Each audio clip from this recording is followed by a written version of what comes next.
California Senator Dianne Feinstein has announced that she's running again for re-election. Here's what she said on Twitter. "I am running for re-election to the Senate. Lots more to do. Ending gun violence, combating climate change, access to health care, I'm all in." So Feinstein has held her seat since 1992, and at age 84, she is the oldest senator in Congress. But those aren't the issues that I have with her. The issue that I have with her comes in the form of policy. Feinstein has opposed single-payer health care, staked out hawkish positions on national security, like backing the Patriot Act and calling Edward Snowden a traitor, and supported raising the Social Security retirement age, all in a state that's one of the most safely democratic in the country. So the length of time that she's been a senator, combined with her stance on policy, you can see why a lot of progressives aren't happy with her running for re-election. And now, that group of people that want her out includes sitting Democratic Congressman Khanna. Representative Khanna called Feinstein out of touch with the grassroots on economic and foreign policy. The fact that the establishment is rallying around her re-election shows that DC insiders continue to privilege protecting one of their own over the voters' concerns. But unlike Khanna, junior California Senator Kamala Harris supports Dianne Feinstein. "I strongly support Dianne's re-election campaign, and I am thankful she is again offering to serve our state. What Californians get from Dianne is someone who sticks to her principles and achieves results regardless of powerful opponents, from the assault weapons ban to the CIA torture report. We are better off with her leadership, and I look forward to continuing to fight together for California in the Senate." So something worth mentioning here is that it's much easier for Khanna to come out against Dianne Feinstein than it is for Kamala Harris.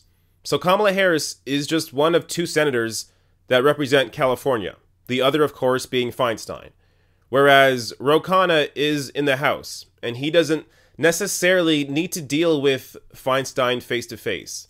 So it's much easier for him to come out against her publicly. And, I mean, So Khanna in the past has defended Nancy Pelosi, who is the minority leader in the House. So Khanna, who has to interact with Nancy Pelosi, obviously that means he's not so eager to come out against Nancy Pelosi, despite the fact that there are just as many progressives, if not more, against Pelosi than there are against Feinstein. So just keep that in mind. Now, I'm just saying that not as a dig at Khanna, but more of a defense of Kamala Harris. So Kamala Harris is in this position where she has to work with Feinstein. So for her, if she came out against Feinstein, it would be insanity. So it's just not realistic to have a senator do that, at least at this point. Maybe in the future, if there are a lot of strong progressives in Congress, then you may see that sort of thing happen. But at this point, it would be incredibly unlikely and maybe even counterintuitive for Kamala Harris to come out publicly against Dianne Feinstein, even if she was personally against her. But despite all that, what do the actual Californians themselves think? Do they want Feinstein to run again? So this from the LA Times. A new poll has found that 50% of California's likely voters think she shouldn't run again. Just 43% of likely voters support Feinstein running for a sixth term, according to a Public Policy Institute of California poll released Wednesday, September 27th. So the question moves to who might be able to challenge Feinstein? Well, Khanna has some ideas. Khanna said he has contacted Representative Barbara Lee, one of the most liberal members of Congress, and former Secretary of Labor Robert Reich, to urge them to challenge Feinstein's re-election in 2018.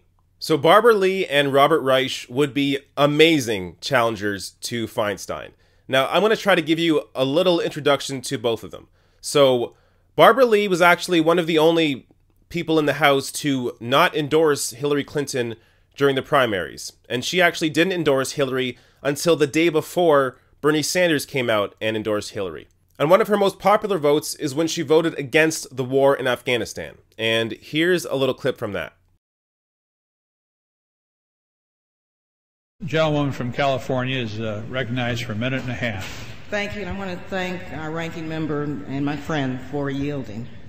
Mr. Speaker, members, I rise today really with a very heavy heart, one that is filled with sorrow for the families and the loved ones who were killed and injured this week. Only the most foolish and the most callous would not understand the grief that has really gripped our people and millions across the world.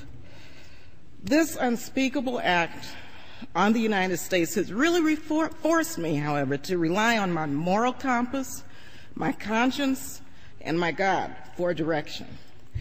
September 11th changed the world. Our deepest fears now haunt us. Yet I am convinced that military action will not prevent further acts of international terrorism against the United States. This is a very complex and complicated matter. Now, this resolution will pass, although we all know that the president can wage a war even without it. However difficult this vote may be, some of us must urge the use of restraint. Our country is in a state of mourning. Some of us must say, let's step back for a moment. Let's just pause just for a minute and think through the implications of our actions today so that this does not spiral out of control.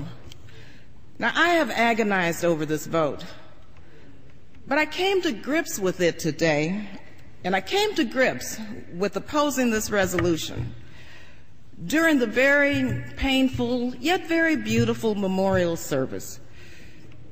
As a member of the clergy so eloquently said, as we act, let us not become the evil that we deplore. Thank you, and I yield the balance of my time. And that video was 3 days after September 11th. So tensions were as high as they could possibly be.